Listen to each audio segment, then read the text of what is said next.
Good evening and welcome to yet another Kings of War tournament report. The Orange Goblins are back once again. The third tournament in a row that I've used the Orange Goblins, I believe, and this one is, I believe the term would be a doozy. So, this is Mhorgoth's Lament from Black Dragon Games in Hinckley, and it's 2,000 points. I've got all my documentation right here with lists and such and game results. I'll just rustle the paper so you can get a feel for that. You can feel as though you're really here alongside me. There you go. So you can see this beautiful image here from one of the games. And we're going to drop right into this first still from game one while I tell you a bit more info about the tournament. So 2,000 points. Pretty standard setup, 4 games in a day. And the way the scoring works, you receive 5 points for a scenario win, 3 for a draw, 1 for a loss, and then up to 5 based on how much of the opponent's army you kill. So someone is saying that they can't see the pictures at the moment, so let me know if you can't see any images. You certainly should be able to. So where was I? Okay, I just told you about the scoring, and apparently there are no pictures. Oh wait, yes, there are pictures now. Well, that's just great, isn't it, folks? I'm going to have to edit this part out of the video now. You no good chumps there in the chat. Okay, so we'll go over my list first of all before we look at the opposition. So you may remember last time it was slightly below 2,000 points in the previous tournament, so I wasn't able to take huge amounts of certain things. And now that it's back up to 2,000 for this one, I've decided to take advantage of that and spam rock lobbers to hell and back. With the new rock lobber in the list, that means you can fit in 4, since that's a special named one, so it doesn't count as far as the maximum of 3 of any one unit when it comes to normal big rock throwers. So the list is as follows. We have a Goblin Rabble Regiment, a Goblin Rabble Horde, we have a Spitter Horde. Now the Rabble Regiment are mainly in there because I needed something to unlock more war machines. So there are no more beasts in this list because they do not unlock units. They have the irregular, that's the rule. They're irregular more beasts, so you can't use them to unlock slots for other specialized units, so they're gone. We've still got 3 hordes of trolls, one of them with the Dwarven Ale, one with the Chalice of Wrath for Fury, and this time I've gone for the Potion of the Caterpillar for the 3rd horde, because there is a lot of difficult terrain at these tournaments generally. So I thought I'd give that a try, and if there's a big patch of difficult terrain that I'm going to have to fight in, I can just pick that horde and deploy them in that location, so they're not going to be hindered by it, because hindered trolls do suffer quite greatly. Going up to hitting on 5+ isn't very nice. Then we've got some Fleabag Rider Sniffs, because I think they're great. A regiment of those. 3 War Trombones, obviously, even though they've been hit with a mini nerf hammer recently, and they've dropped down to 10 attacks from 12, but they're still ultra tasty. 3 big rock throwers, of course. We've got Flaggit. It's the usual Flaggit setup that I use. He's mounted on Fleabag with the Holy Hand Grenade, so he can just whiz around lobbing grenades at people. Then we have a Biggit. Now, you may recall that recently I've had trouble facing lines of enemy war machines, so I thought I'd take a Biggit who's mounted on Fleabag as well. No upgrades on him. He's going to be in there primarily as a war machine chaser, so if the enemy lines up with multiple organ guns opposite me, he's going to dart across and try and attack those. Then we have a Wiz, who is not mounted, but he does have Scarlet Moor's Fenulian Amulet, so he has Lightning Bolt 5 instead of 3. And he's just going to sit among the shooty troops and just unleash lightning bolts in all directions. It's good to have a few characters that are individual like that, so you can just unload on anything that lands behind your lines. It's good flyer defense along with breath attacks like the Trombones. Then we've got a Troll Bruiser with the Pipes of Terror. I was struggling to decide which upgrade to put on him because I had a few points left over, and I thought, well, he's only got 5 attacks, so if anyone could use the Pipes of Terror, maybe it could be him, to make him a little bit more likely to explode the enemy. And then finally, we have Grogger's Great Lobber. which is, of course, like a regular Rock Lobber, except it has Blast D6+3 instead of +2, and it is also Elite, which gives it a slightly better chance of hitting. Not hugely. It just means that when you miss, there's a 1 in 4 chance that you'll get another go at a 1 in 3 dice roll. So if anyone wants to do the maths on exactly how much more likely it is to hit than a regular Rock Lobber, then go ahead. So there's the list dealt with. Let's look at scenario 1. So game 1 is Dominate, which is odd for tournaments. Usually they put Dominate as the last game. That's been my experience so far anyway. So you can see the center of the board is marked there. I think you can see my cursor on the screen there. There's the center, and this scenario has been modified in the new Clash of Kings book. And that means that you no longer have to be entirely within 12 inches of it, which I always thought was a bit of a nightmare anyway, especially if you have pieces of terrain around there. It meant that hordes had a really hard time getting every corner of their base within 12 inches of that center point. So now you just need to have the majority of the unit within 12 inches, which is a very good change as far as I'm concerned. It stops the kind of annoying shenanigans where a horde has 1 millimeter of the corner of its base not quite within 12 inches because there's a castle in the middle of the table. Things like that were kind of annoying. And I'm up against the Mighty Dwarves. Now, this is a very nicely painted dwarf army I'm up against here. If you're a member of the Kings of War Fanatics Facebook group, you've probably seen them on there regularly. It's a very, very... the best way to describe them. Well, they're very bright and bold, obviously, and it's leaning a little bit towards the cartoonish, but definitely in a good way. And I'm sure there are painters out there that are technically superior, but I'd say at medium distance, there are very few armies that can match up to this one. When you get right in close and you can see brush strokes and whatnot, there are certain painters where it's like a complete work of art on each finger and each knuckle.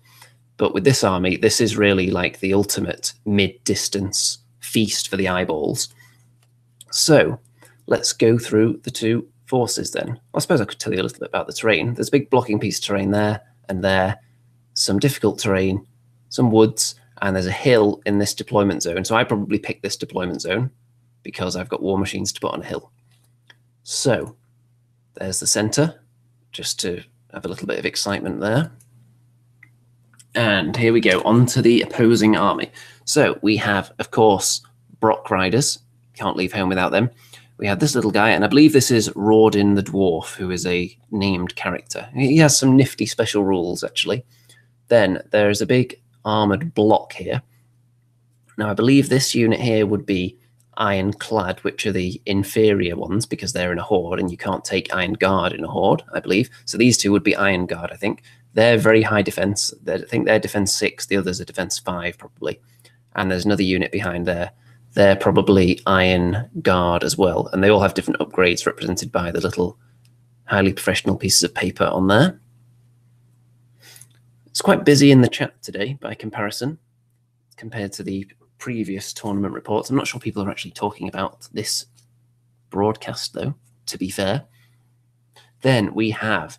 Now, I'm not sure the exact name of this because I don't have the Clash of Kings book with me right now, but I think it's Golluck's Mighty something or other. It's the extra special steel behemoth, basically, that has a decent long-range weapon, and it has very high nerve defense. It's just a beast all around, but it's also expensive. So that's going to be my primary target, I think, with my shooting. Then he's got 2 Jarran Bombards, which are the dwarf cannon / catapults. So they can fire indirectly, but when you get closer to them, they can then fire directly at you. So there's no minimum range on them, unlike the goblin big rock throwers. Over here, there is a Greater Earth Elemental, and that is his vanguard move there that he's taken to jump behind this piece of terrain. I think that may obscure it from a couple of rock lobbers. I'll be able to check on that in a moment. It'll definitely obscure him from some level of shooting. Now, over on my left flank, I put just this little regiment of Rabble.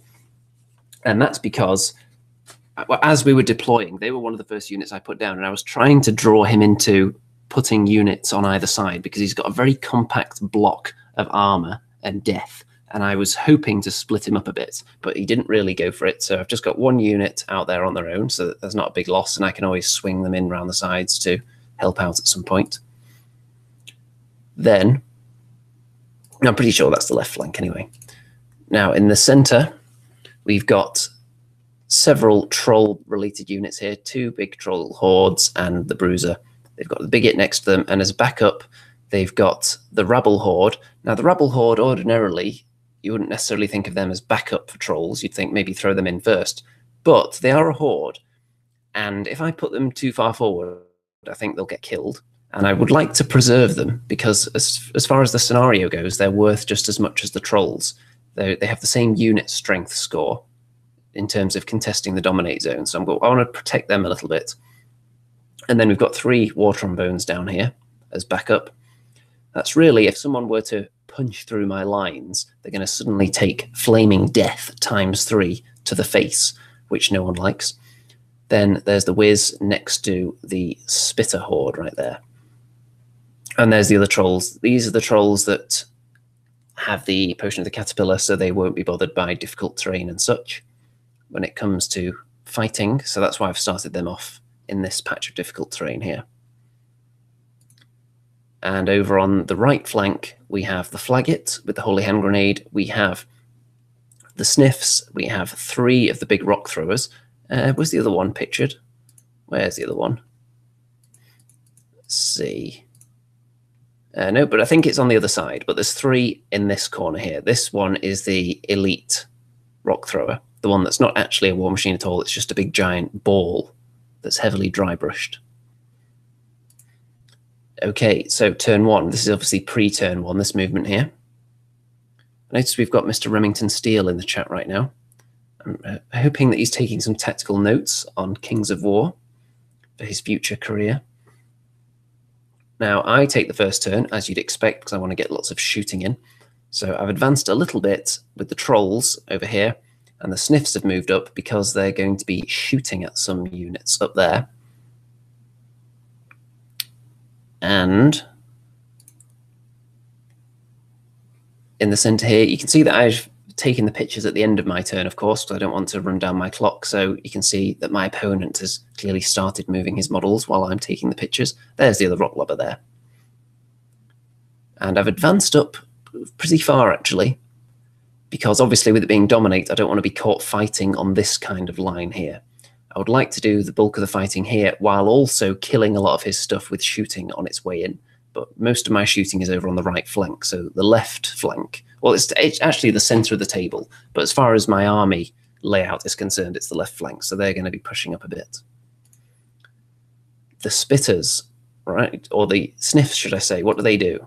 Well, they put some damage onto these sharpshooters hiding in the woods that I didn't go through at the beginning. They must have been hiding from my camera. And what's this? One of the rock throwers. It hits Golluck's mighty thingamajig and puts 6 damage on it. So that is the thing I've been shooting at the start with all my war machines, just trying to bring that thing down because it is a beast and it will cause havoc if it reaches my lines. And even before it reaches my lines, its shooting attack, I think it has 15 dice with an 18-inch range, I believe. So that's pretty scary. Now onto the dwarf first turn. So the sharpshooters, they want some vengeance, but they decide to shoot at one of the war machines. They see that as a big threat, and they put a wound on, which I'm not overly concerned about, but it is actually quite scary when a war machine takes even a single wound, because then an average nerve roll is usually enough to waver them, which takes them out of the next turn. But that's not the case here. Then Mr. Golluck and his mighty beast, what does he do? Look at that, 6 damage onto the trolls with his shooting attack. That is very scary. And you can see an overall view of the battlefield here. So he's got this huge armored block in the center, which I'm not that concerned about because the damage output of these units isn't that high. The main things he's got that I'm worried about as far as doing damage would be this bad boy, the Brock Riders, the Elemental, and the Artillery. And I've got plans for the artillery. I'm hoping to send this guy over there, this Biggit. And we shall see whether that works. You can see that the trolls are facing in this way, so I'm really only defending this flank with the Sniffs as well. Okay, on to my turn 2. And I'm definitely going all in with the trolls in this direction. I'm kind of abandoning the flank because this is dominate after all, so I want to control the center. And you can see there that the Bruiser has gone into the elemental. I've also lined up my troll units in the center so that the elemental does not have an angle to charge them in the flank. This unit here, they would have had their flank facing him, so I'm not sure whether he would have had the range, but it's possible that he could have angled past the Bruiser and charged them in the flank if I was further forward. So they've stayed a little bit further back than the other unit. You have to be wary of these things. And another point on advancing as well up the board, even if you've got a shooty list, it's always worth having a little bit of an advance because you've got space to put your army list in your dice, which is always handy. Very important for tournaments, I think you'll agree. And here we have the Flaggit, and he dropped a grenade to great effect on the sharpshooters. He actually killed them, so that was nice. And then the Sniffs, they dropped 3 damage onto the Brock Riders, which isn't going to be enough to worry them yet. They've got very high nerve. Then we have Rock Lobber Antics. More hits. I think both of them may have hit because look at that. We're up to 13 damage on Golluck's mighty thingamajig now. And yep, the Biggit, he managed to charge into one of these war machines. Now, it looks like he charged a very long way there, but this war machine is actually supposed to be further up, but it was sliding back down the hill a lot. So it's supposed to be more kind of in line with this one, because obviously it wanted to be on the hill so it could shoot over the hill. So charged in there, only did 1 damage, but did waver it. And even all you have to do really is 1 damage to stop it shooting in the next turn. So that's my main objective. But wavering it is, I don't suppose it's that much of a bonus really, because it doesn't add anything that it's not going to countercharge me. So just doing damage is what I'm looking for until it dies. The Bruiser only does 1 damage to the greater elemental, which I'm not too concerned about. He's really just holding it up and protecting my trolls from it. Turn 2 for the dwarves. So I didn't leave myself in charge range of his Brocks, obviously, so he's just moved in close and he's put himself in a position so that if the Sniffs want to evade this unit and just dive out the way, he could then charge one of my war machines.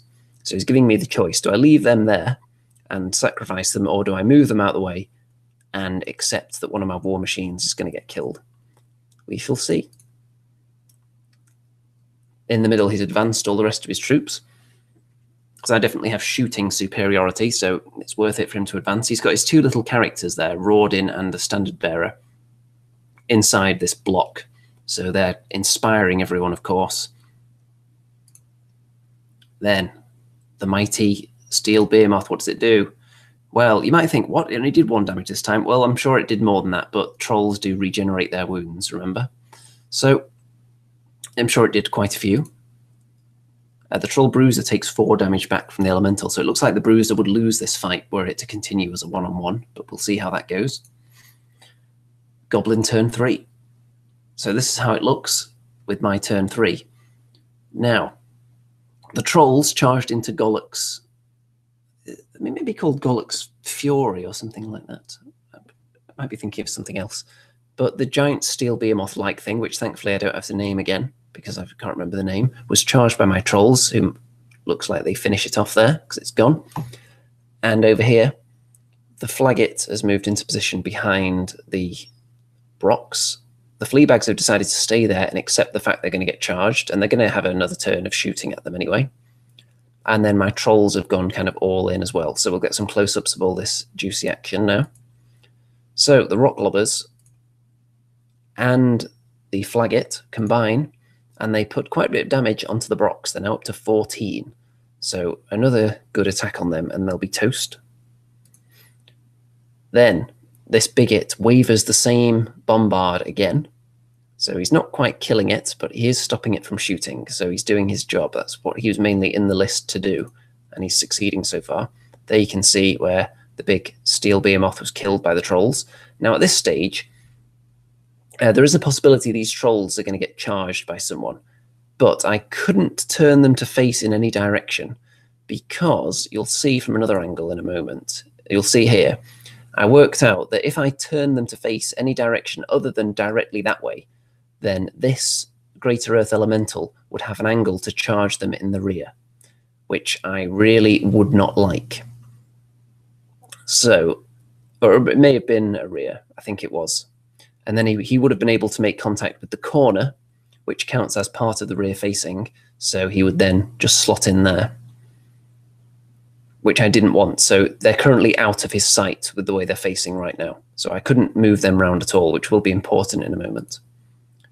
So then these trolls, looks like they do 12 to these iron-clad in the middle here. And then 4 damage was done to the Iron Guard, which are the vastly more armoured counterparts. A bit of an overview from this side. You can see these rabble are moving in as well, and they're going to be able to help out with this war machine destruction, even though they were kind of out on their own. And this big armoured block of death can still cause me some problems, but I've taken out some of the things I was worried about. I've mitigated the war machine's output, and I've killed the steel behemoth, the sharpshooters over there. Turn 3 for the dwarves. So you can see, because I was unable to turn due to this guy, it meant that this unit was able to get a flank charge on these trolls here, just about. Look at that tiny amount that they were able to hit. But it was enough for them to do a little bit of damage, I think. And the elemental's gone back into the Bruiser there. And just countercharge central from these units into the trolls, as you'd expect. And, oh, look at that, wavered. The Bruiser is wavered. Now, a Bruiser becoming wavered isn't as bad as certain other units because he's nimble. So if he's blocking the way for anybody, there's a chance for him to get out the way. Being nimble, he can pivot and then still go backwards 3 inches, which is handy. This unit becomes wavered as well, but they are the unit that has Dwarven Ale, represented by the dead elf on the corner of their base there at the front. So there's a 3+ chance that they will ignore that waver, just like a dwarf would. This unit barely takes any damage from the big horde. And then this unit here takes 6 from that unit. The Brocks obviously eat the Sniffs for breakfast, but I wanted to give the war machines another turn of shooting, so they sacrificed themselves, and there was always a chance that the Brocks would mess up their rolls or not kill the Sniffs. So now the war machines are probably going to get eaten slowly by that unit unless I can kill them. So I'm going to have to put a little bit of attention on them. Turn 4. So as you can see, I do put some attention on the Brocks. The wizard moves over this way, the Flaggit, so a holy hand grenade and a lightning bolt was enough to kill them off. They were pretty close regardless. Then we have rock lobbers, and they take out the elemental, which the troll bruiser obviously couldn't countercharge because he was wavered. So the elemental is toast thanks to those rock lobber hits. So they've done well so far.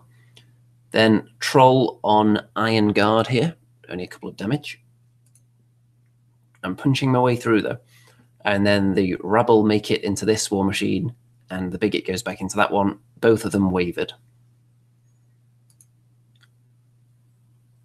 And then you can see, look, this giant hole where I managed to finish off the horde with this unit of trolls here. So a big gap in the enemy lines. There's just these 3 very, very highly armoured units and then the 2 characters there. So I'm feeling pretty confident at this stage. I've done a lot of killing and barely lost anything myself.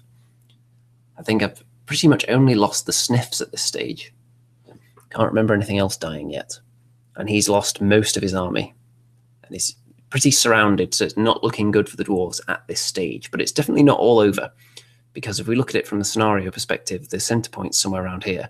And some of my units in here aren't scoring, like the war trombones. So were he able to kill some of my units with some nice charges next time, it's feasible with good rolling. He could kill all these troll units in the next turn. So we'll see. Turn 4 for the dwarves. So charge, charge, and Rawdin goes into that combat as well to help out and try and finish off that unit. And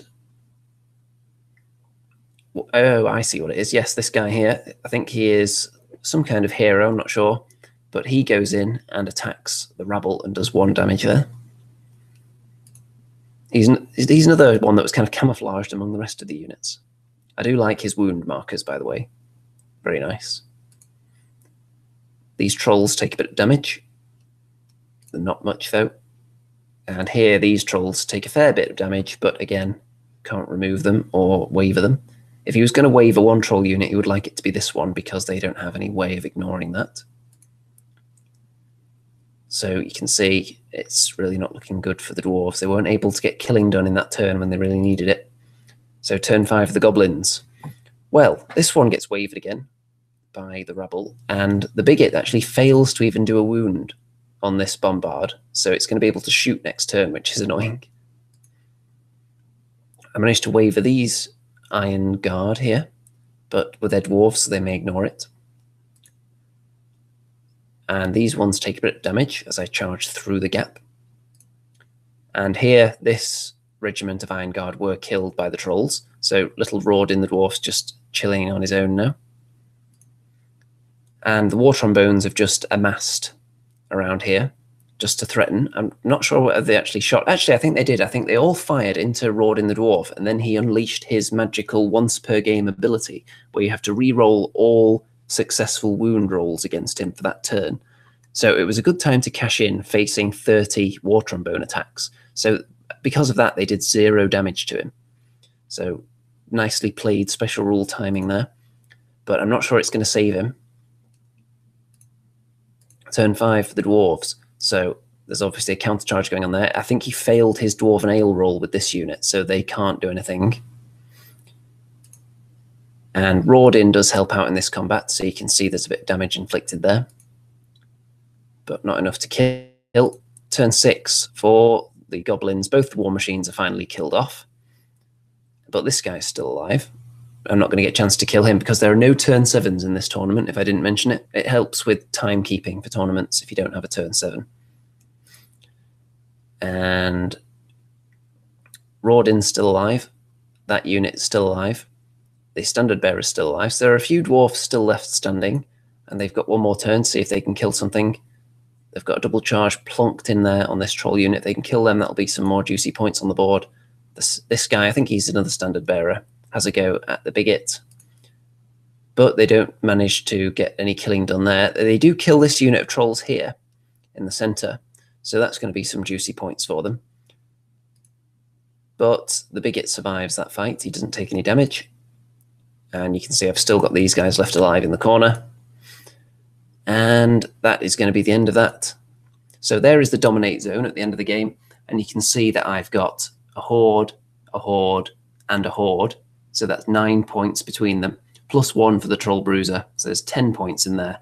And the dwarves only have a regiment, which is worth 2. So 10 points to 2. Majority within 12 of that point on the battlefield. So it's a large win, and I did get just enough kill points to get maximum points from the game. If you kill 1,600 points or more, then you get a bonus of 5 points on top of the 5 for a win. So maximum points from game 1. You can't ask for more than that. And a very, very solid game. The rock lobbers did their job. They successfully hit things, which is all you ask of them, really.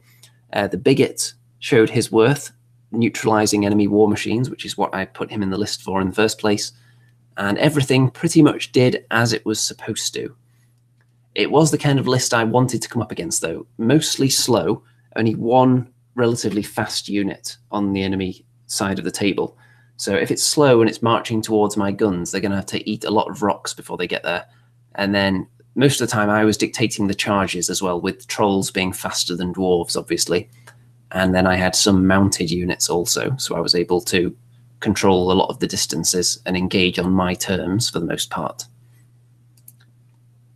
Okay, and look at this as well. This is the prize for defeating the army, which is a very nice touch. Anytime an opponent has little trophies to give out to people who defeat them, then that's always a nice thing. I've been thinking about doing something along those lines, but I'm not sure about painting that many models, to be honest. Maybe I'll just take a bag of Uncle Joe's mint balls to hand out as prizes.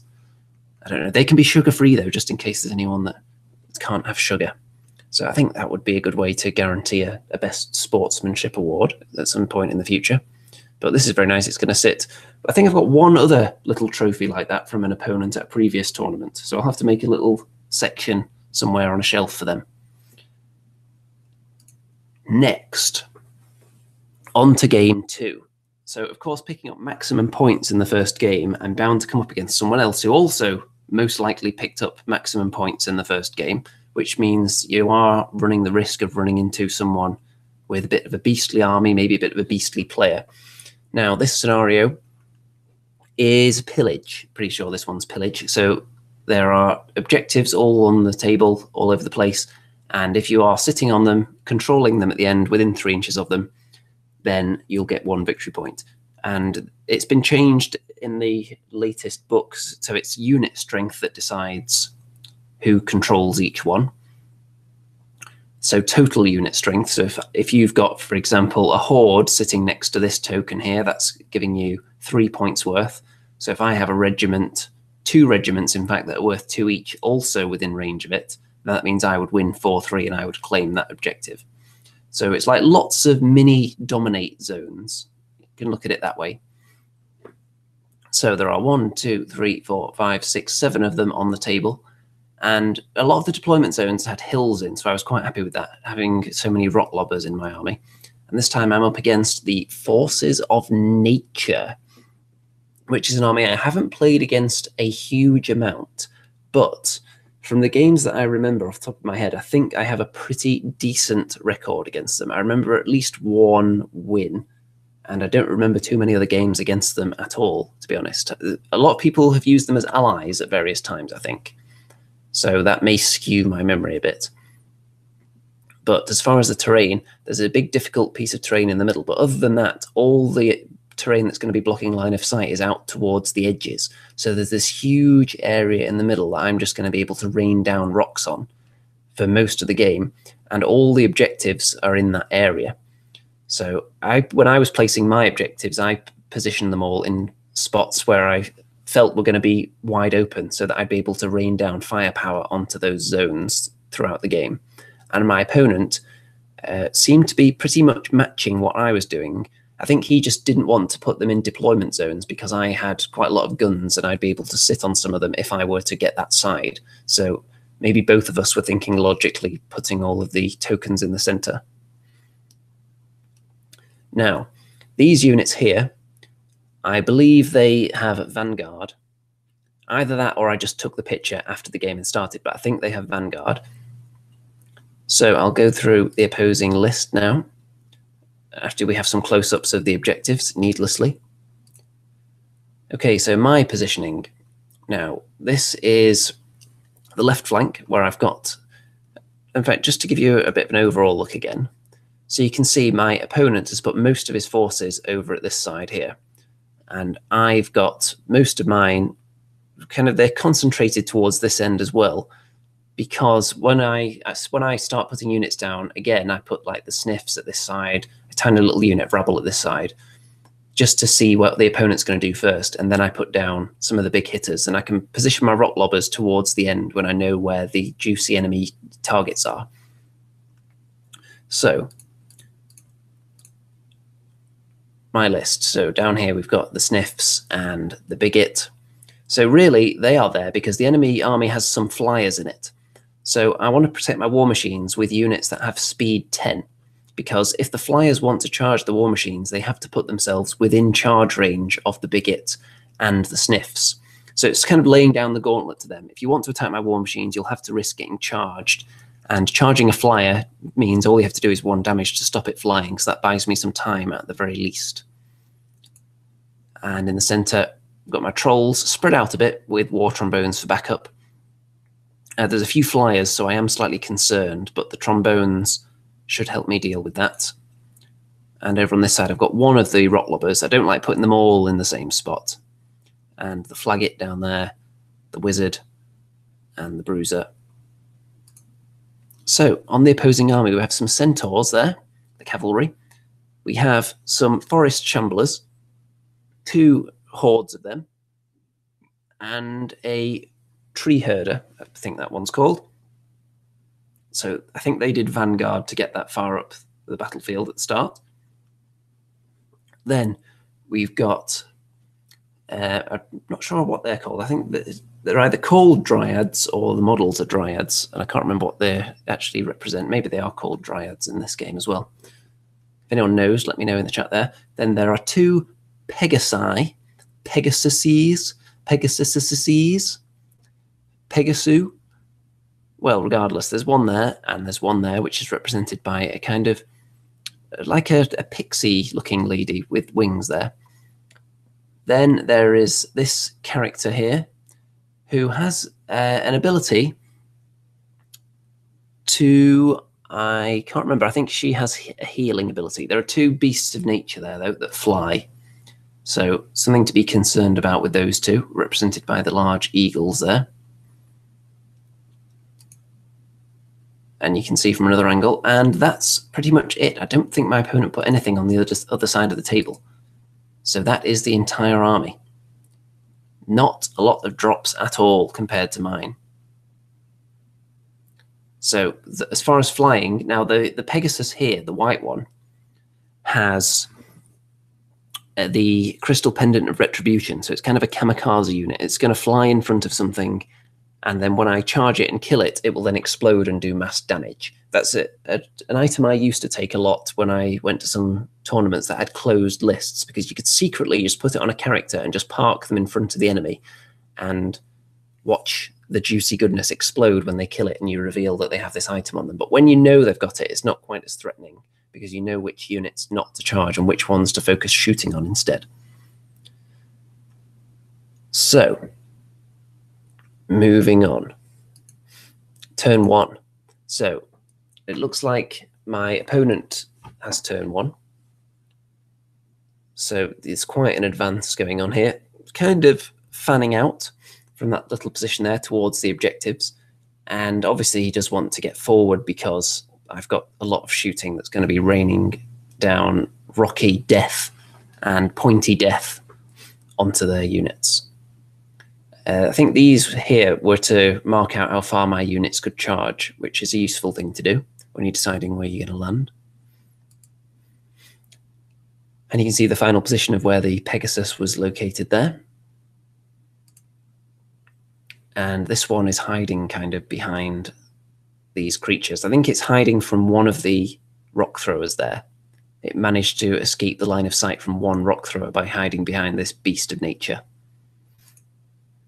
And look at that. The Biggit is shot down instantly. I think the two Pegasuses have some kind of ranged attack. So, dead. The Biggit just immediately dead. Doesn't get a chance to do his job, doesn't get a chance to deter flyers, he's just gone. Goblin turn 1. So I haven't advanced that far, because I don't want to get within charge range. I'm just going to sit here and shoot for a turn, and then when he advances again, then I'm going to unleash the Charging Fury. I've put this Rabble in charge range, though, because they're inspired. So if he were to charge that unit and get unlucky and not kill them, maybe he'd get a double 1 or something, then they would then eat Troll in the flank, which would be very, very painful for them. So I've got the Bruiser, who's also looking in that direction as well, in case something comes of that. But we shall see. So these units obviously aren't advancing, they're just going to pelt with firepower. Over here, the Sniffs have moved up to, not within charge range of anybody, of course, but they're just going to be unleashing arrows into the flyers that are perched up here. And I don't want to move the Trolls too far forward either, lest they be charged. So, the Holy Hand Grenade, combined with the firepower from the Spitters, puts 6 damage, I think that is, onto these Forest Shamblers. And the Rock Lobbers, well, do they hit something in turn 1? You're damn right they do. So they waver this Beast of Nature, which is nice, but it does mean I'm going to have to shoot at it again. Of course, it would be better to just kill it outright. Turn 2. So double charge Centaurs and Forest Shamblers into the Rabble. So he really wants to make sure that there's no botched dice rolls and that unit dies in one go, because otherwise he'd be getting flanked from here to eternity. And then the support characters moved up behind. The Pegasus isn't landing in range of any of my shooting at the moment. It doesn't want to land too close to the Trombones, for example, because if it dies without setting off its explosive, then that's a lot of wasted points there. Okay, so you can see that one. I think that's the Pegasus as well, hiding behind this Beast of Nature that was wavered. So I think only one of my Rock Lobbers on the left flank will be able to see that model now, in case I wanted to pelt that with rocks. So of course the Rabble gets killed, but these units are slightly limited in what they can do now. Let's see how they turn to face. Well, this unit chooses to stay facing that way, and this one faces into my lines just to make sure they're not going to get flanked or rear charged by any trolls, which would be really bad news, but they are damaged, so that unit is vulnerable. Turn 2 for the goblins. So I unleash a triple charge, I think, on this unit here, including the Sniffs, who decide to ignore the flyers up there just to take the opportunity to get a flank charge in on somebody, which is always fun. And I think in total I get 13 damage, which is a little bit disappointing, actually, considering all those units. I had other options, but you'll see this unit of trolls here have come from all the way over on that side, and they've actually flank charged the tree herder, which is nice because he left it open, but they weren't an obvious threat at the time. There were some of my units in the way, but I did charge some units in different directions. The Bruiser actually charged into the wounded Forest Shambler unit and killed them. So they were already on 6 damage, so he must have done pretty much maximum damage, plus the Pipes of Terror on him was enough to kill them. So that's a nice bonus, just the Bruiser killing them on his own. So he's paid for himself more than that, enough already. So this unit here, the Flaggit has just dodged out the way of them, so they're going to probably charge this thing down here. But the Flaggit doesn't mind that, he's just lobbing his grenade around. It's only 1 rock lobber, now the 3 are safe if his cavalry unit are charging into this corner of the table. Of course, if he kills it, he can then face down this way, but I've got enough firepower over here. I've got a couple of trombones, I've got the wizard and the Flaggit around, so hopefully they would be able to deal with any unit that's just parked there in an annoying position. So there's the Troll Bruiser, standing gloriously after finishing off that unit on his own. Now, this unit of trolls, they were hindered because they ended up in this difficult terrain, and because of that, they were only able to get 4 damage onto that tree herder, which is pretty bad. So they are going to get flank charged by this unit here in a minute. I think this picture was taken after they were already moved in, but these are just kind of my end of turn pictures. So I think this unit countercharges the Rabble there. And picture of the rock lobbers for some reason. Okay, turn 3. So one of the beasts of nature flank charges into the Sniffs, who left it open because they went for this flank charge here.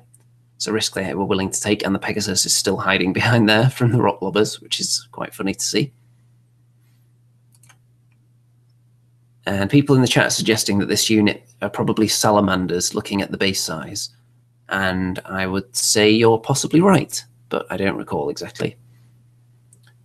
So the tree herder also went into the flank of this Rabble Horde as well, so they could actually die from all this. And there's that flank charge confirmed onto the trolls here, so that could be bad news there. Being flank charged by any big monstrous infantry unit is very likely bad news. This beast of nature has gone into these trolls over here as well because it's quite high. I think it's height 3, and it was able to fly into that crevice there. Over on this side, of course, the centaurs go into the rock lobber. And look at that, the Sniffs are dead. So they paid the price for not finishing off a unit with a flank charge, but they were flank charged themselves. How ironic. And then this unit of centaurs turn to face this way, so they're going to threaten all my battle line here. Oh, and look at this though. So in the flank, these shamblers, they do a lot of damage to the trolls, but they make a pitiful roll for the nerve check. So I don't think they even waver these trolls. In fact, maybe they do. I think they do waver them, but these are the ones that have the Chalice. So they have Fury, so they can countercharge even when wavered. So wavering was a really terrible result there, because they're going to get countercharged now. And the Rabble Horde is dead. This unit in the front, tree herder in the flank, that was enough. They are toast. Had a little bit of damage onto these trolls from the beast of nature, but not enough to worry them. Turn 3 for the goblins. So these trolls, let's see, which ones are they? Just winding back on pictures here to find out where that unit was. It was this unit here. Okay, so I think they might kill the Horde, actually. Let's Let's see. I think the Horde are dead because there's another troll unit here. I think it may have been double charged, or that one may have been blocked in, but I think this unit definitely charged it and killed the Horde there. So that's dead.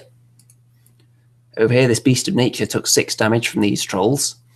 The Bruiser wavers the tree herder there, which is a big deal because now that's kind of stuck and it's on 12 damage. So it's at death's door and wavered for a turn with trolls all around it. Over here, the Wizard parks itself 1 inch away from the Centaurs. So I checked to make sure they weren't nimble first. So they're not going to be able to charge around him and hit some of my bigger units, particularly units that can actually score from sitting on the objectives at the end. So he's going to have to waste a turn charging into a Wizard now. Over here, the trolls that were... These will be the trolls that were flank charged by the forest shamblers here. They are able to countercharge them now and get them up to 11 damage, but can't get rid of them. And the rock lobbers, they kill something because there's just a big space there. I'm not sure if it's the Pegasus or one of the beasts of nature that was killed, but they definitely landed rocks and killed something there.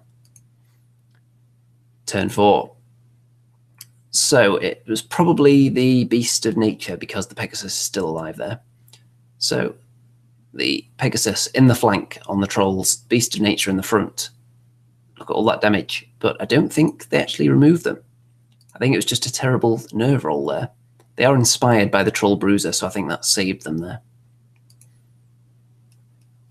Over here, this troll unit are killed in that back and forth battle with the forest shamblers that flank charged them earlier. So those trolls are dead. The Wizard is, of course, dead, but he was happy to lay down his life to delay that unit for a turn. Turn 4 for the Goblins. Whoa, what do the Rock Lobbers do this time? Oh, they kill something else. And I can't remember exactly what it was, but I'm sure it's one of the other monster units. A Beast of Nature or a Pegasus. It was probably the Pegasus because it seems to be gone.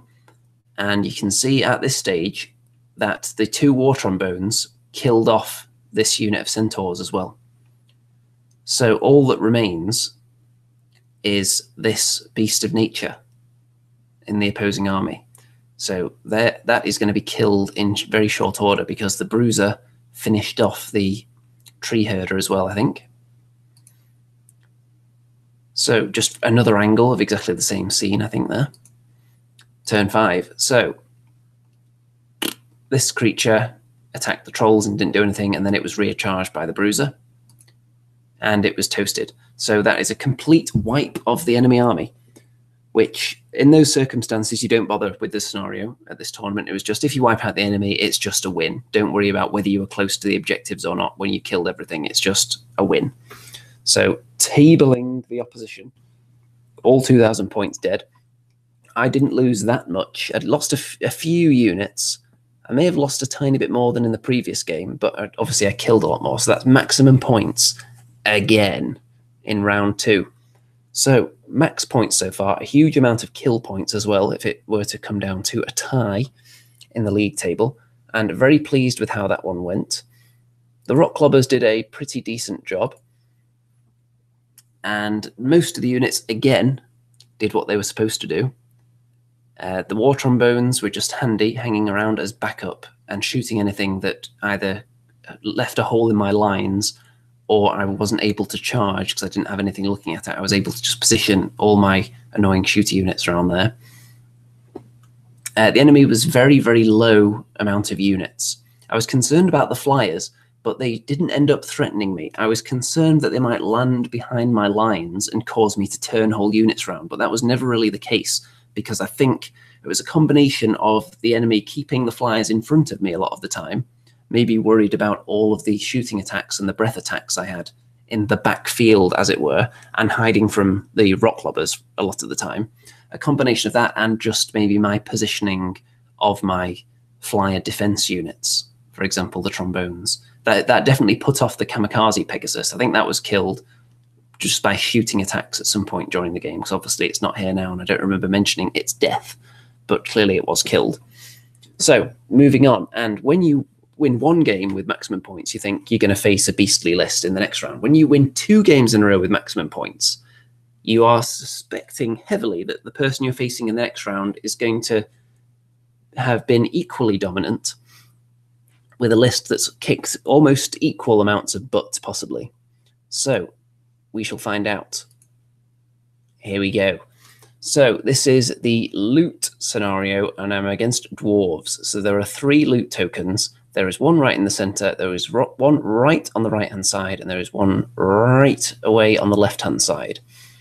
Now, this is a very interesting table set up here, because there are 2 huge pieces of height 4 view-obstructing impassable terrain in the middle of the table, which kind of divides it into 3 fighting areas almost. So this one being slightly the largest over here, and there's an objective in each one of these areas. So it's coming down to kind of 3 mini battles, if you will.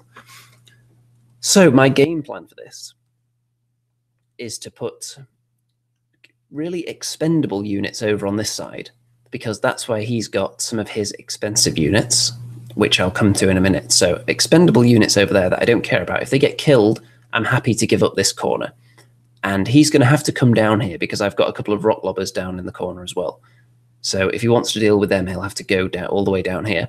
And if he doesn't deal with them, I'll just be able to pelt this middle area with them. So I'm hoping to draw quite a few of his units over to this side. Over on this side, I want this objective over here, and I want this central one. So I've got trolls in the middle with backup from a trombone, and obviously I've got all my rock lobbers trained on this area here. This one down here can also see the center. This one can't see much of it, but this one is more directed to kill the Brock Riders over there, which this one can do a bit of both. So the elite one is really aiming for this flank. Let's go through the enemy army then. So we have a Flame Belcher. We have 3 units, 3 hordes of Earth Elementals, 2 Organ Guns there, and that is a Stone Priest, so he can surge the shambling units here. These 3 elemental units can be surged by him. Then we have a big horde there of, I'm not sure what they are actually. I can't remember. They may be not the armored ones, the ones with less armor. And their name escapes me right now. But they have axes. Over on his far flank here, he's got 2 units, 2 regiments of Brock Riders, another organ gun, and some sharpshooters on the hill there, with a Brock Lord behind. So he's putting quite a lot of resources onto this side. And he's spread his resources much more evenly than I have. I've got very little on this side to combat this threat here, which is kind of what I wanted. I want to focus mainly on 2 of the objectives. Of course, when you pick up one of the loot tokens, then it does slow you down to speed 5, and you can not be surged from that point either. You can drop them, though. So over on my right flank, 2 units of trolls. The Sniffs, I wanted some speed over here to counteract his cavalry, which is why I've got the Flaggit as well. I've got 2 War Trombones because it's possible that he could punch through my lines over here, so I want the support. And the Wizard, because I want to counter his shooting that he's got on that hill. Then in the middle, I've got some shooty because he doesn't have any speed over on the middle or his, as I look at it, his left-hand flank. So I've got lots of my shooty stuff over here. A trombone and the Bruiser backing up this troll horde, and the rock lobbers there. 2 more in this corner with just Rabble and a Biggit here. So I'm thinking he can either go War Machine chasing, or maybe, depending how it develops, I might send him off that way if I choose to just surrender the Rabble early in the game. Turn 1. So I get the first turn, and I choose to take it, as I generally do with this list. I edge up into the woods with the Sniffs because they can move and still shoot, unpenalized, and the Wizard with his Lightning Bolt, and the elite Big Rock Thrower. And look at that, all those shooting sets combine, kill the sharpshooters and the organ gun on the hill in turn 1. So he now has no shooting units on the right flank at all. He only got the Brock Riders. So that is huge there. Very nice shooting rolls for me in turn 1. Over on this flank, I've advanced, or this is the center really. Over in the center, I've advanced the Trolls and the War Trombone up. I'm not sure whether the Spitters may have moved forward a tiny bit to shoot, but the Rock Lobbers over here, what do? Well, look at that. They kill an organ gun. So in the first turn, from shooting, kill 2 organ guns and the sharpshooters. That was my strategy here, to target the enemy war machines. Actually, there's a very interesting question here from the audience. Raphael Marge says, why do you put war machine behind large infantry? Can it see over it? Is there some kind of strategy? Well, when I put the Rock Lobbers behind height 1 goblins, it's generally because I want to shoot at height 2 enemy units that it can see over, because of course Rock Lobbers aren't penalized for shooting at enemy units in cover. And when I put them behind trolls, it's because I'm planning to move the trolls out of the way before I shoot, generally. Or if the enemy has height 3 or 4 units, then I'll occasionally just put them behind trolls for that reason. But usually if there's something that's blocking the war machine's view, then it's because I'm planning to move them before I shoot, generally. So I went for the shooting supremacy because you may remember at the previous tournament when I was against the Rordians, the triple volley guns were a real pain in the neck for me, which is what inspired me to include the Biggit in this list. And because of that, I felt if I could get rid of the shooting on the enemy army first of all, I could then start focusing on the really slow. I mean, even the dwarf cavalry isn't that fast compared to other armies. I could start focusing on the other units and not have to worry about getting into a shooting battle. So I've got them killed early, and now I can focus on everything else. That's the plan. So we'll see if that works. Of course, there is a scenario to think about as well. So the rabble on this left-hand side are moving up as well, because there's one of the loot tokens up there. So turn 1 for the dwarves now, and the Brocks get right in my face. One of them immediately picks up the loot counter, which I would have had the opportunity to do in turn 1 if I'd moved the Sniffs up there, possibly, but then they would have immediately been charged and killed. So that wouldn't have been a good idea, because he could have just taken the token straight off them. So he's picked up the token with one of the units. He is in charge range of the Sniffs, but I don't think he's that worried about that at this stage. And there are trolls here as well.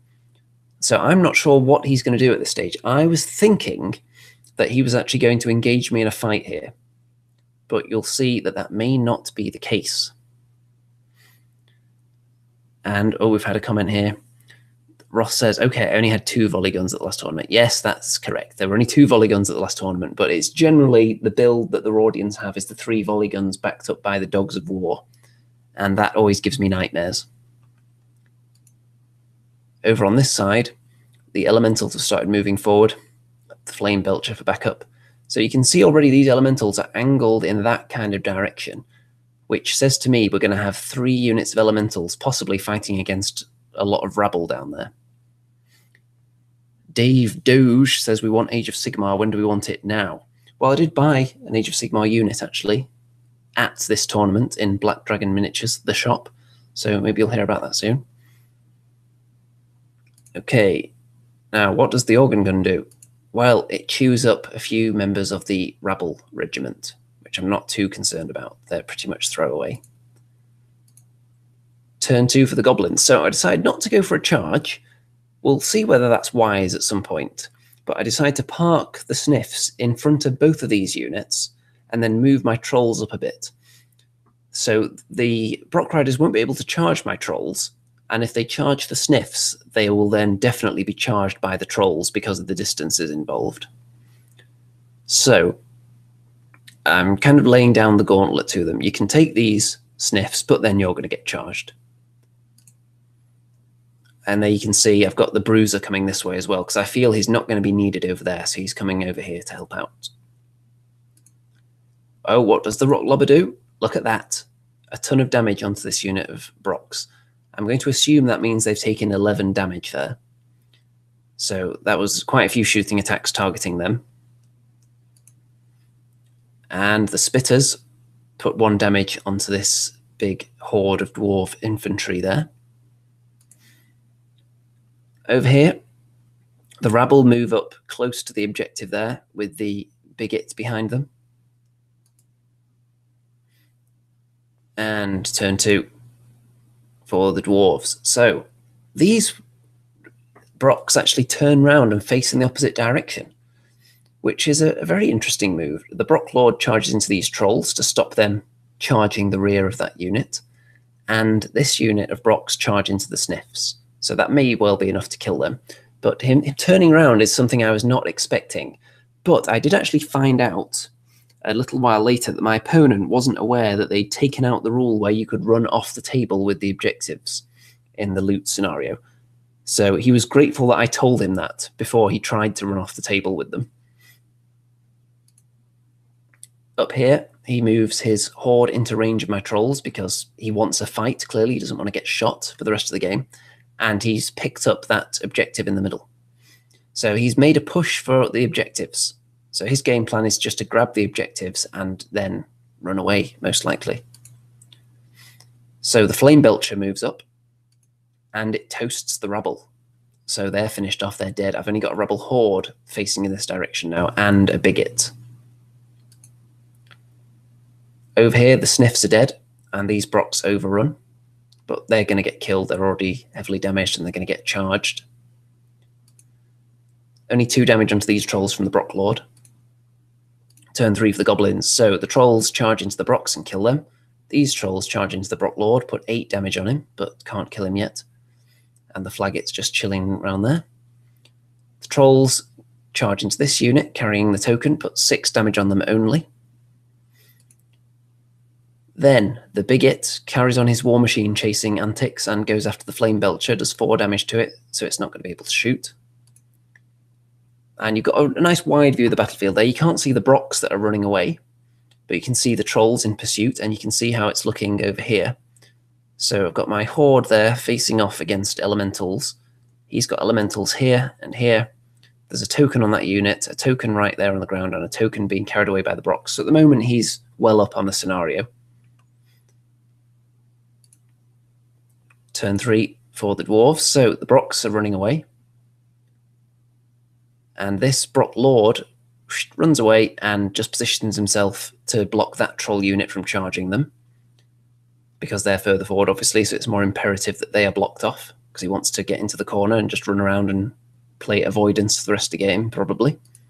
But he's only speed 5 with them, so it's going to be difficult. This unit of Elementals pick up that token there on my left-hand side. And this unit of Elementals charge into the Biggit, which is a big moment in the game, I think, because he's committed a really heavy unit onto this side that he already has nailed down. Because he has this, and all I have is a horde of Rabble and a couple of rock throwers right in the corner. So this unit is now committed onto this flank. So that's taking them out of the center. This unit, he's not able to get a charge in on the trolls because he can't get his Stone Priest close enough to surge them in.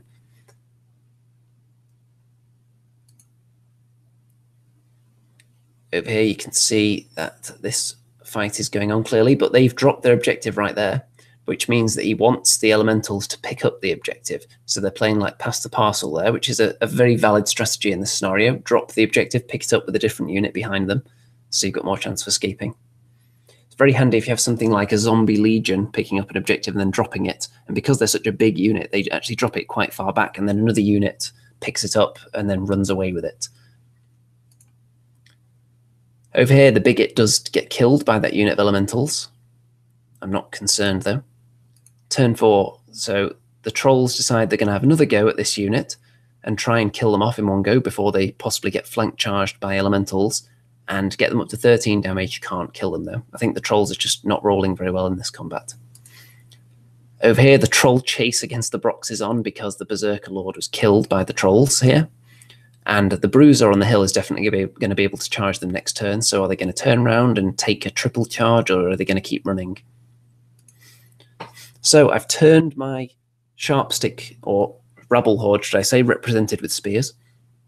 And they are facing towards the centre of the board now. I've totally abandoned the left flank. I've got my rock throwers down there, but I don't think he's got anything that he can really reach them with before the end of the game. So I'm totally committed into this area now, ignoring that objective, going for these two. So I think I can take this one if I can kill off these units with massed shooting.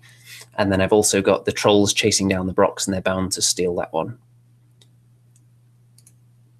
War Trombones are going this way as well, but I think it's going to be too late for them to affect the game. Turn 4 for the Dwarves.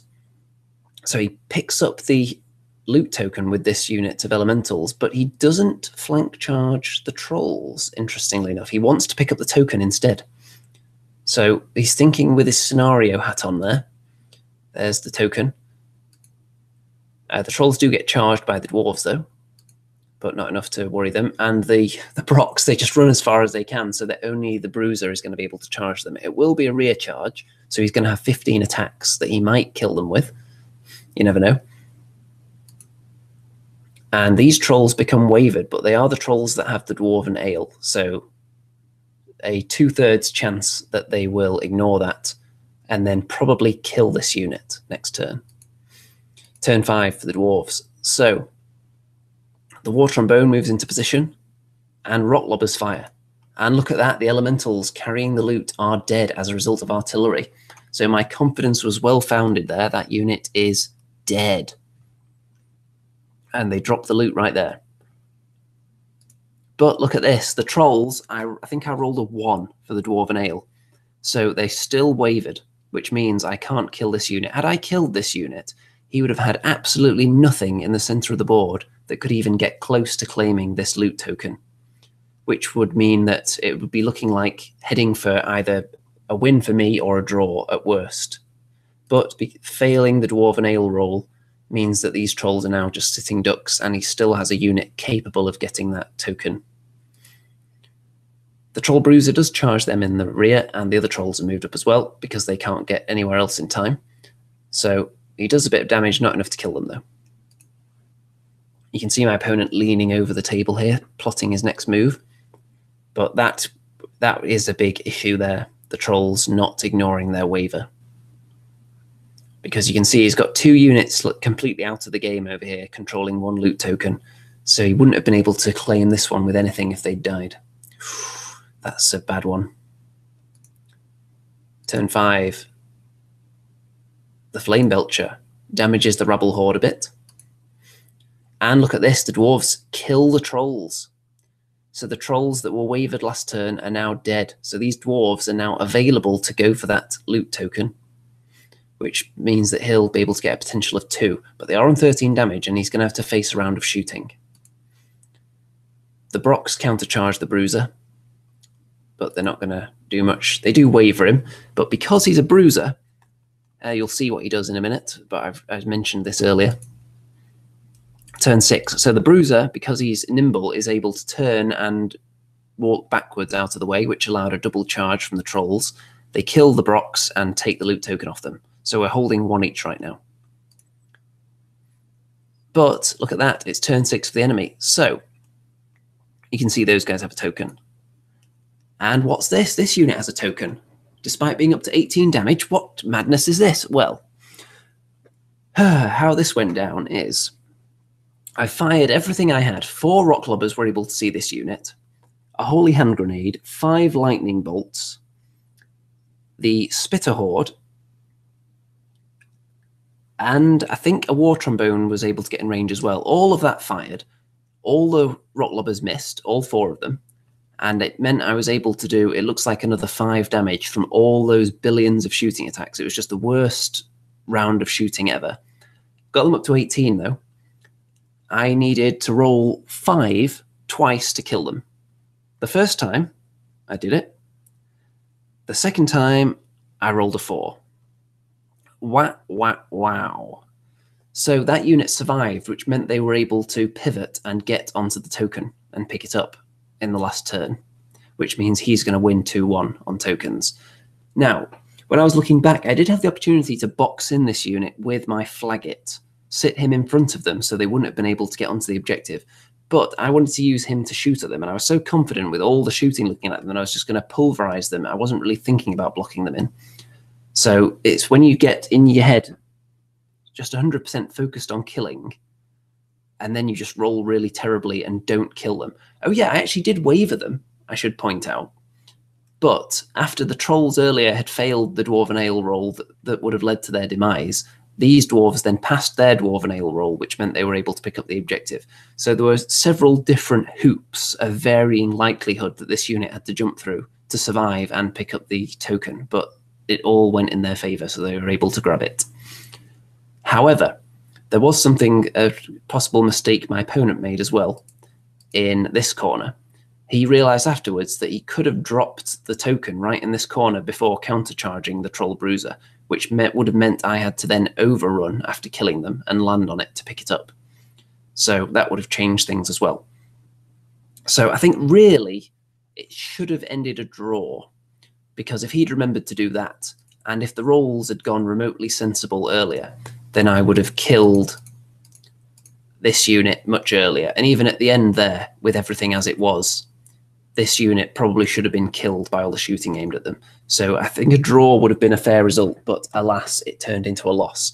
Now, I did kill, I've got my document here, I killed 900 points of his army, and he only killed about 300 points of mine.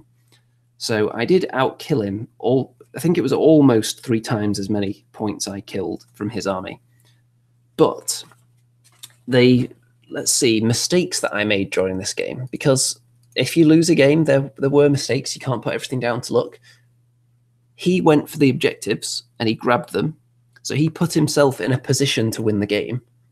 And then I had to try and take it away from him. So it was starting from a default position of him winning. So then when things go wrong, that's only going to lead to me winning if I get lots of factors in my favour in a row.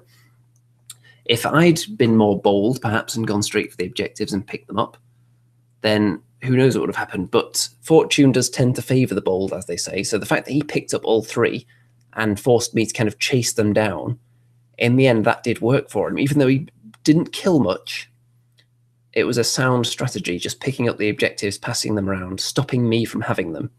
So it was solidly played. I think we both actually played it quite well.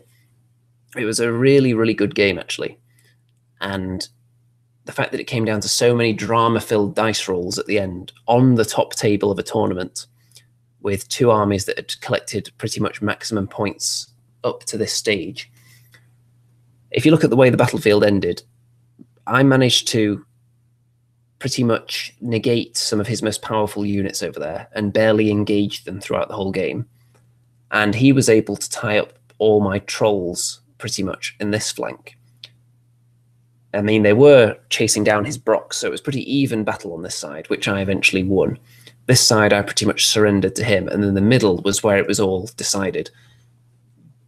And, of course, that unit just clinging to life was a very big deal. He also positioned individuals around so that this unit of Rabble couldn't just walk onto the objective when it was on the ground there.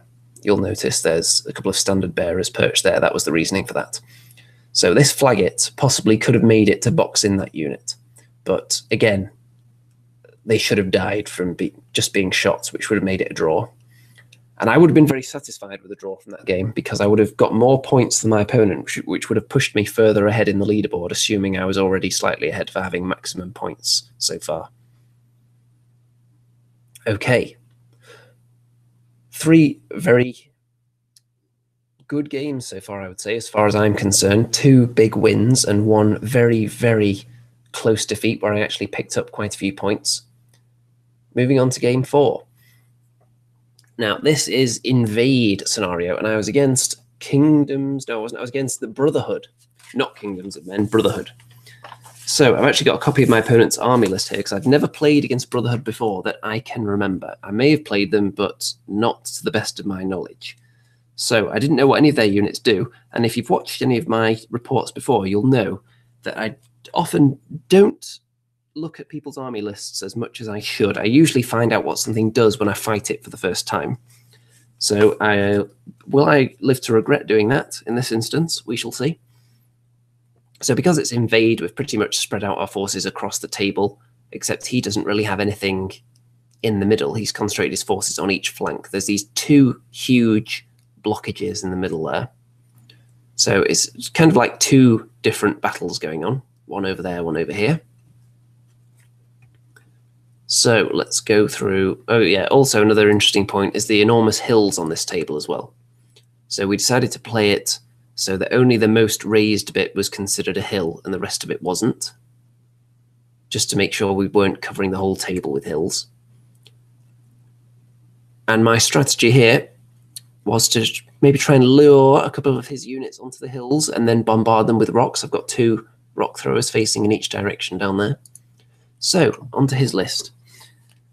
Now, I can't remember exactly what each unit is, because obviously Mantic don't have a Brotherhood model range, and most of the units are different from each other. So I know that this is a Forsaken Beast right here, and that has a breath attack and ensnare, which makes it pretty tasty. There's a hero mounted there. That could be a devoted, or that one could be. They both could be. The knights here who are in black, let's see, they could be Order of the Brotherhood. They could well be, or they could be Order of the Abyssal Hunt. Both of those units are quite similar. Slight differences between them. There's another unit of knights there. One of them would be the Order of Redemption. I really can't remember which is which, though. And then there's this little unit of knights here, which would be the only one that's troop-sized would be the Villian Reconnoiterers.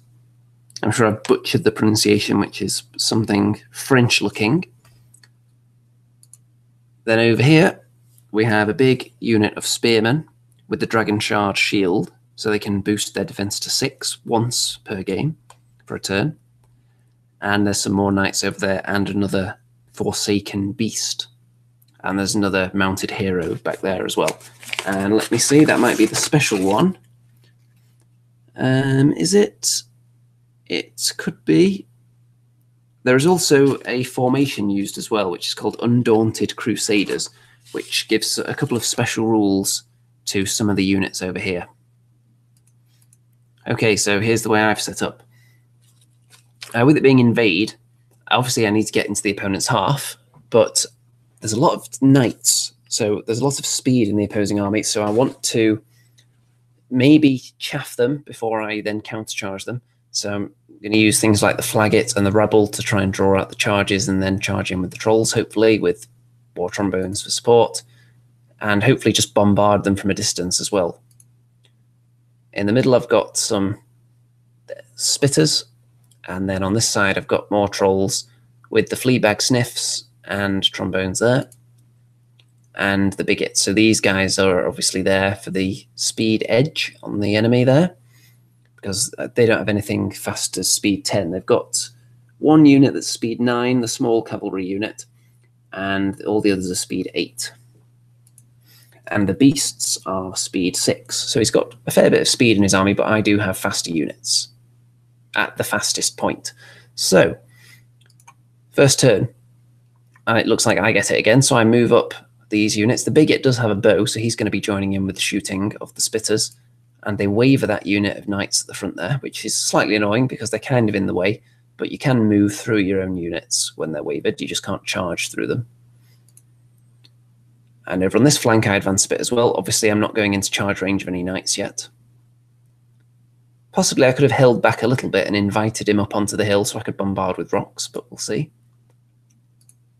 Then the spitters managed to waver this little character over here, which is nice. Just a little bonus there. Turn 1 with the enemy. Now, he doesn't advance onto the hill. He's concerned, obviously, about being hit with rocks, so he's not going on the hill yet. Over on this side, he does go onto the hill, though, with these knights and the beast. So he's laying down a gauntlet there. Do I go up there to fight him, or do I accept being charged? And then the spearmen have moved into the middle as well. They are slower than my spearmen, possibly, or the same speed. They definitely don't have a speed edge. Let's just have a look here, actually. Speed 5, so the same as my Rabble Horde. Over on this side, I think he actually decides to move these guys further forward a bit. But that unit is still not on the hill, though. Turn 2 for the goblins. So the Biggit, oh no, that's the Flaggit. He parks himself in front of those knights. And here the trolls charge into this beastie. And they do a few damage, but they don't kill it. Then the rock lobbers, they manage to waver this unit of knights here by putting some damage on them, so that's nice. This unit takes a bit of damage from shooting. And over here, the trolls moved up onto the hill a bit, I think. And I think this is them being charged in his turn. Yes, he's moving those knights up there now. I think I just prematurely took pictures while he was still moving his troops there before I'd taken a picture of the dice to show turn 2. Because there's double charge on those trolls. They did march up there with a reason in mind, though, because I was thinking, well, I'll make him charge me. He's not going to kill the trolls in one hit, surely. But I hadn't really looked at the stats for these knights, and they are pretty insane, a lot of them. Some of them, the Order of Redemption and the Order of the Abyssal Hunt, they have a lot of attacks, those knights. And there's a lot of thunderous charge going around. It's a bit too much for my liking on all these knightly units. Thunderous charge, and is there any crushing strength on them? No, but there is thunderous charge. So really, I could have done something to avoid that with a little more planning. Then this guy, what does he do? Something, probably. And you can see that these guys have positioned themselves. I think they're actually in charge range of the trolls and the rabble. But they drop their dragon charge shields, so they're going to be defense 6, and they just accept they'll be front charged by both units. Because if they'd turned to face any other direction, it would have been a flank charge for one of them. And they didn't want to go backwards, apparently.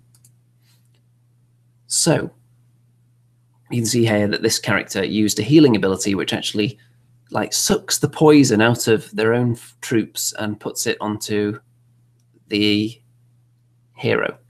So wounds were taken off of this beast and placed onto the hero.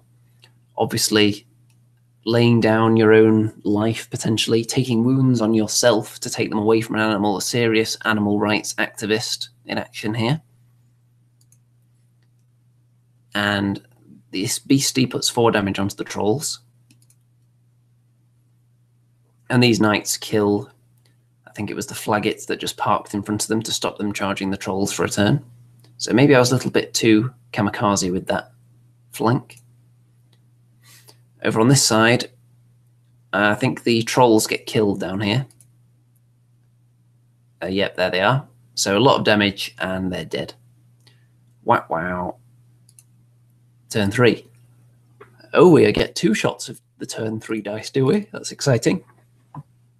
So, the rabble going up there. I'm not sure whether they actually charge or whether they just sit in front of them. And then here, the trolls go into the beast again, I think. Double charge into this unit of spearmen, but because they're defense 6, I don't kill them. The Bruiser kills a unit of knights on his own. So the Bruiser's done really well in this tournament so far. And the Sniffs back away and waver that small unit of knights again. Turn 3 for the Brotherhood. So they countercharge into the Rabble Horde. They're not going to be able to kill them, though. And the Knights charge into the Bruiser. And look at this. I foolishly left this possibility open. The 2 War Trombones being charged by heroes. And the Rabble get killed by those Knights. The Trolls get killed by the Knights and the Beast combined, who I didn't manage to kill last time. So really what I'm thinking at this stage is I should have paid more attention to the enemy's army list and seen that there's not that much crushing strength in there, but there's a lot of thunderous charge on the Knights. So hitting them first in a lot of instances would have been a big deal. Taking away that thunderous charge ability. A lot of the units are elite as well. Let's see. Are they elite?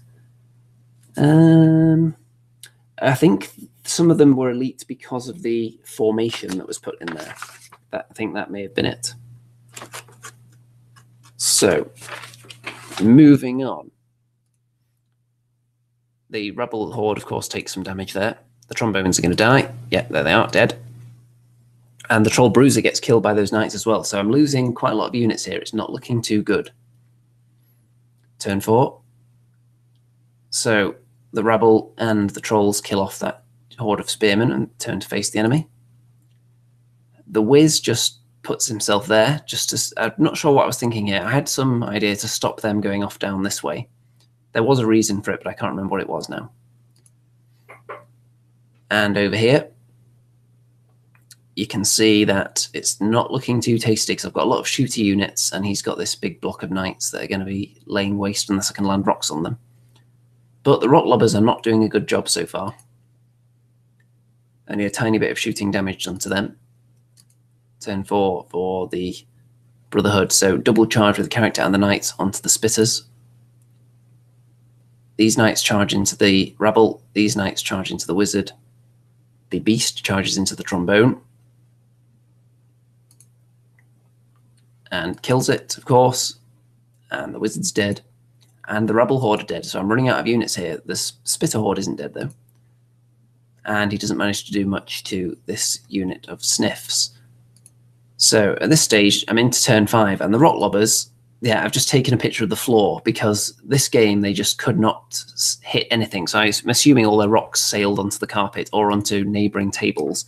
I think during the whole game, out of 4 of them, with each one of them firing every single turn, I believe I scored 2 hits in the entire game.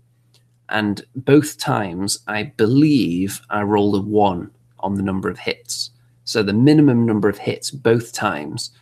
So with 4 Rock Lobbers going off every turn in a 6-turn game, then you should be getting around about 8 hits per game, not 2. So it was just a really, really abysmal game for the Rock Lobbers, which meant that I was really just a lot of points down. And because I advanced towards the enemy, with it being the invade scenario, I was kind of fighting an uneven battle then because the Rock Lobbers weren't pulling their weight, and I was just up against more points than I was throwing into the fight. So a combination of being a little too aggressive and the Rock Lobbers not hitting the broadside of a barn with a banjo, shall we say. So it's not going well so far. And look, I even turned these guys to countercharge into the hero instead of the unit because I wanted to drop 2 rocks on the unit. But of course, both of them missed. And the Sniffs tried to countercharge this guy.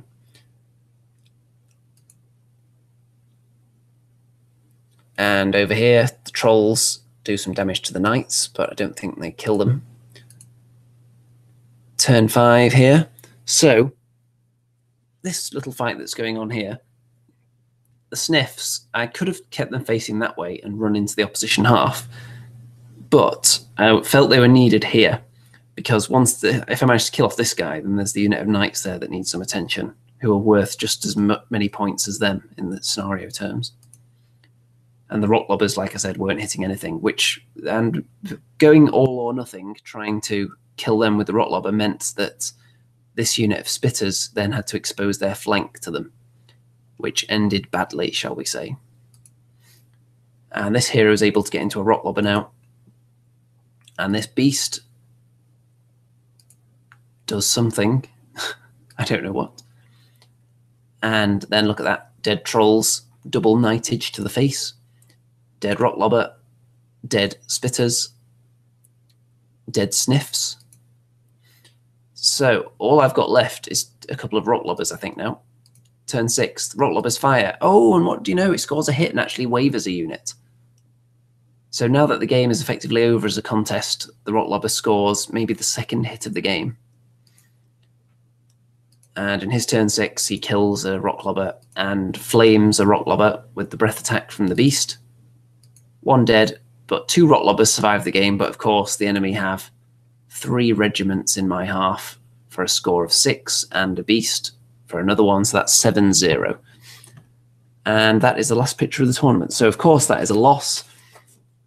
And when you take 4 5+ war machines like that, you are running the risk that you are going to have a game in a tournament where they hit absolutely nothing. And all it does is put you at a huge points disadvantage. So looking back, I should have just hung back all my units and not worried about the scenario at all, and just made the enemy advance on me, possibly, and then tried to shoot them to bits. Alternatively, I could have deployed everything on one half of the battlefield and invited him into my half, and then tried to push through the half of his army that was in front of me if he'd spread out his deployment. So there were a couple of different ways of doing it, but I was confident that the Rock Lobbers were going to hit more often than they did. I mean, hitting and doing any damage at all would have been an improvement on what they accomplished during that game. I only killed 675 points of the opponent's army. He killed nearly all of mine, as you can see. So, as a result of that, it was a 16-person tournament. I finished 5th, despite 2 losses, which is obviously because my 2 wins were huge wins, and the loss in game 3 was very narrow. I picked up a lot of points in that game, and I even killed a reasonable amount in game 4. The 2 players that finished 1st and 2nd were actually the 2 losses that I had, so I don't have to feel too bad about that. Of course, it feels like slightly a missed opportunity, this tournament now, because I was thinking beforehand when I was looking at the lineup of players, there were a few of the kind of well-known elite players that you often see at in the podium positions of tournaments. A lot of those people didn't seem to be present at this one, so there were more players whose names I didn't recognise, shall we say, which doesn't necessarily mean that it's going to be a weaker field. It just means that there's less people whose names I'm familiar with as being highly successful in tournaments. So I thought this might be an opportunity to place high, and I think I very nearly did, of course, because game 3 could have definitely gone my way. It could have even been a draw, which would have left me probably in the lead in the tournament at that stage, possibly. And I would have had a different opponent in game 4 had that happened. I think the army on the top table in the final round was elves. So I'm not sure how I would have matched up against them. It would have been interesting. But I think 5th place, I'll have to be satisfied with that. Normally, I only play the same army 3 times in a row and then switch to a different army. So normally I would switch to Undead for the next tournament. However, this does feel like unfinished business, this list, because there was that accumulation of terrible dice rolls throughout the tournament that kind of undermined my performance, I think. There were obviously tactical choices involved as well that could have been better, but I feel like it was a good opportunity to place very, very high that wasn't taken, and I feel like I want to have another go with this army now, with the quadruple rock lobber list, which does scare people.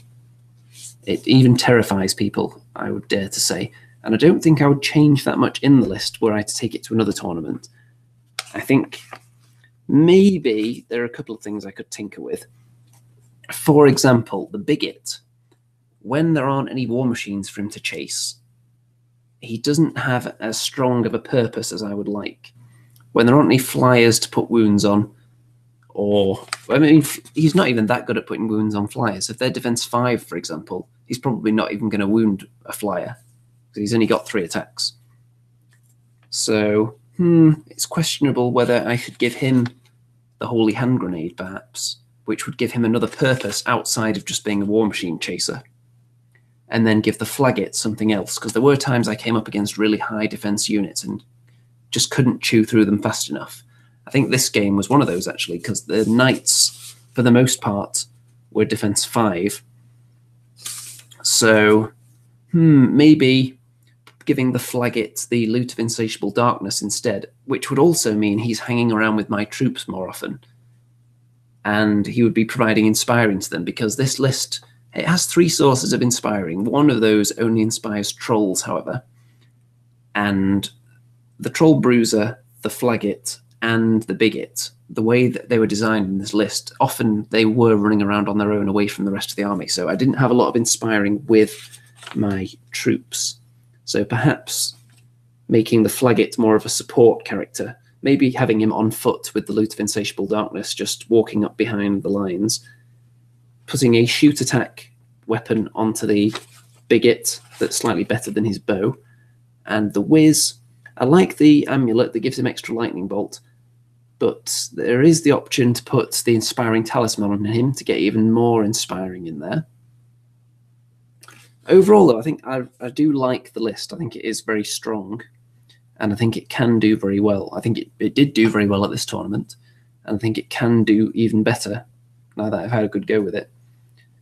I'm sure I won't be the only one to try the quadruple rock lobber combo, now that the new Clash of Kings book has made it possible with the special rock lobber. So we'll see how that goes in the future. And another thing, possibly, I would say that this tournament, of all of the tournaments I've been to, as far as sportsmanship goes, I would say this, the selection of opponents I had at this tournament, rates very, very highly against any combination of opponents I've had in the past at other tournaments. Possibly the most sporting bunch of games I've had at a tournament. Quite possibly. Definitely in the top 3, I would say. So that's a good thing. Black Dragon Miniatures, it's a nice shop, nice little venue there. The one issue I have with it, actually, is there is no real hand drying facilities, which the same could be said for Element Games, actually, because the hand dryer there is so weak. So if you're putting on gaming events in your venue, in your shop, in your tournament hall, make sure that the toilets have adequate hand drying facilities, I would say. That's the one improvement that all these places could make. And while I was at the shop, between games, I did actually make a purchase. It was an Age of Sigmar set. It was the Stormcast Eternals Vanguard Raptors, which are a long-range shooter unit. But it is Kings of War related, because the reason I want them so much is because I want to use them as a second shooter horde in my Stormcast Ogre army for Kings of War. So that should make them a little bit more competitive. And the Ogres have also had a couple of buffs in the new Clash of Kings book, which make the Chariot Horde a bit better. I've also started making a base for a Boomer Chariot Horde, or a Boomer Chariot Regiment. You can't have a horde of those. But I'm going to use 2 Dracoth Riders as Boomer Chariots, I think. And I think that's going to be nice. So I'm looking forward to giving the Ogres more of a run out in future. I've only played 1 tournament and maybe 1 other game with them so far. So I need to give them more of a go. At some point as well, I'm going to have to go back to the Undead. But I feel like the Goblins need probably 1 more tournament run out with this list, or very close to this list, before I move on to something else for the next few months. I've also, of course, got the Undead Halflings on the go, which can be used as Undead or Rordia. So at the moment, I've got about 750 points in that Skeleton Halfling army, but I'm looking for things to add to it. I'm looking at using the Reaper Giant Undead Crab. It's called Scuttlebones, I think. I'm looking at possibly getting one of those and using it as a Halfling Iron Beast, which is like a mini Steel Behemoth. But it's finding one at a reasonable price, because ordering it from America is troublesome. Because I could order from the Reaper website, but you have to order about £60 worth of stuff, I think, to get free postage, somewhere around that. And I don't want that much stuff from them. I really just want that model. So actually, if anyone's thinking about placing a Reaper order soon, specifically anyone who maybe lives quite close to me, anyone in the northwest of England, maybe we'll run into each other at a tournament sometime. Let me know if you want to order anything from Reaper, and maybe we can put a combo order together to get some nice free postage. I'm also looking at an upcoming Kickstarter, which is called Bone Fields. Hope I've got the name of it right. But I'm going to do a video on that when it comes out anyway. But they've got some like undead dwarf-looking war machines, and I'm thinking of adding some of those to my undead halflings, which would be very tasty. Some of the other models in the range look like they'd fit in as well, because obviously there's not a huge difference between a dwarf and halfling when they're dead, skeleton-wise. The beard would be the main difference, except skeletons tend not to have a lot going on in the beard department. I don't know if you've noticed. So I'm going to whiz back through the images from this tournament now as we travel down memory lane. If anyone has any questions or comments, drop them in now if you want to get them answered before the end of the video. Raffle Marge says, will you run all chariot army? I don't have enough models that could pass as chariots to run an all chariot ogre army with my Stormcast, but it would be interesting because there is I think there's a chariot formation, is there, in the new Clash of Kings book. I'll have to have a look at that. But I definitely don't have enough models to do it. Raffle Marge says, do undead skeletons have hairy feet? If they're halflings, I would imagine, would the hair really stay on the bone? It depends how skeletal they are and in what state of decay they were when they were resurrected. If they're just pure bone, then there's really nothing for the hair to adhere to, is there? But if it's kind of like a gooey, sticky, rotten flesh residue on the bones, then maybe the hair would stick to that. So there could be some hairy feet involved there. Mickey Jones says, will you be investing in the Remington Industries Kickstarter? I'm going to have to say at this stage, probably not. Is the short answer to that one, Mickey. Let's speed things up a bit as we zip through these images and get back to the start. And when I do these kind of image slideshows, you don't have to worry about it accidentally ending up on some kind of terrible folder that I wouldn't want broadcasting. Because, well, for one, I wouldn't keep any images like that on my computer to begin with because my name's not Remington Steel. But also, I wouldn't keep every single image on my computer in a single folder like some people do. Any other questions or comments on this tournament, my performance, the army, anyone else's army that you saw? Drop them in quick because we're about to wrap this one up. If you're not watching this live, of course, feel free to put any comments below in the comment section and I will endeavour to reply to all of those. If you are going to reply shortly after the video has gone up, though, try not to spoil the result too much. Wait a day or two before you post anything that would be considered a serious spoiler. South Dakota Bob says, look like a lot of fun. Yes, Kings of War tournaments are a lot of fun. I very much like the Kings of War community.